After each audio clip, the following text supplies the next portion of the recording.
बोलो श्री लक्ष्मी नारायण भगवान की जय। कार्तिक महात्म की जय। कार्तिक महात्म का 10वां अध्याय।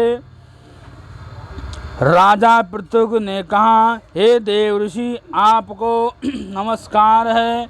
आप कृपया करके आप यह कहिए कि जिस समय भगवान शंकर ने माथे से तेज क्षीर सागर में डाल दिया उस समय क्या हुआ।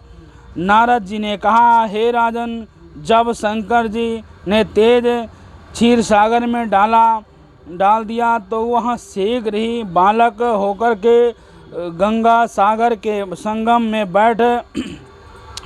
पर बैठकर संसार को भय देने लगा। वह रुदन करने लगा।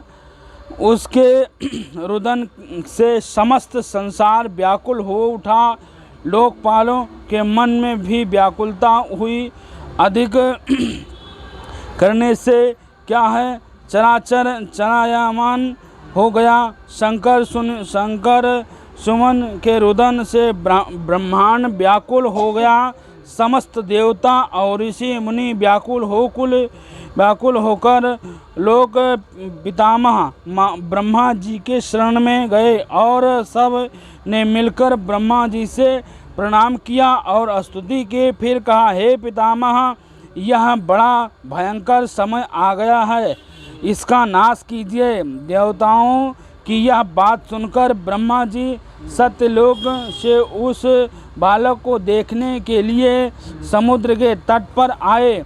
समुद्र से ब्रह्मा जी को आता देखकर उन्हें प्रणाम किया और बालक को उठाकर उनकी गोद में डाल दिया।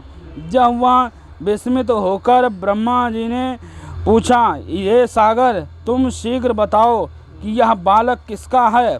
तब समुद्र ने कहा, हे प्रभु, यह तो मैं नहीं जानता, किंतु मुझे इतना अवश्य ज्ञात है कि यह गंगा सागर में संगम के पर प्रकट हुआ है। अतः आप इस बालक का जाति, कर्म आदि संस्कार कीजिए, इसका जातक फल बताइए।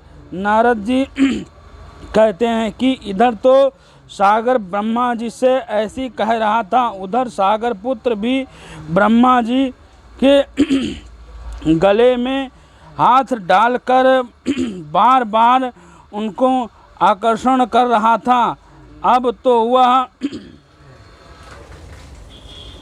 एक लग रहा भी पंडित जी में।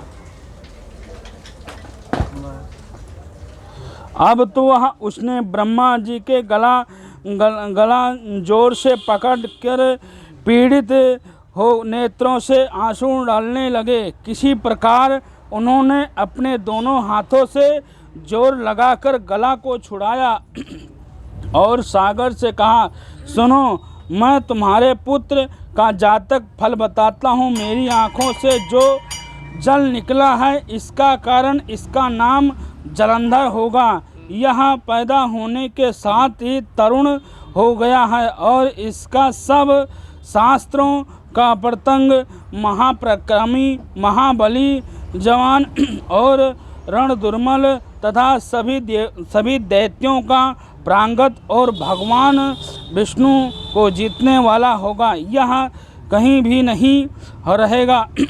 ऐसा भगवान शंकर को छोड़कर सबसे अवश्य में होगा। जहाँ से यह उत्पन्न हुआ है फिर वहीं जाएगा। इसकी पत्नी प्रतिव्रता और सौभाग्यशाली, सर्व सुंदरी, परम मनोहर, मृदुल और भविष्यवाणी तथा शील की सागर होगी। नारद जी ने कहा, हे राजन, सागर से यह कहकर ब्रह्मा जी ने शुक्राचार्य को बुलाकर बालक का राज्य अभिषेक किया। फिर अंतर्ध्यान हो गए। तब तो वह बालक को देखकर सागर बहुत प्रसन्न हुआ और कितने ही उपाय से उसका पालन कर के बड़ा किया। फिर वह कालनेम नामक असुर को बुलाकर उसकी विंदा नाम की पुत्री से उसका विवाह कर दिया। अब शुक्राचार्य के प्रभाव से वह दैत्यों पर राज करने लगा। बोलो श्री कृष्ण भगवान की जय। श्रीमन्नारायण नारायण नारायण, श्रीमन्नारायण नारायण नारायण, श्रीमन्नारायण नारायण नारायण, श्रीमन्नारायण नारायण नारायण, श्रीमन्नारायण नारायण नारायण। श्री लक्ष्मीनारायण भगवान की जय।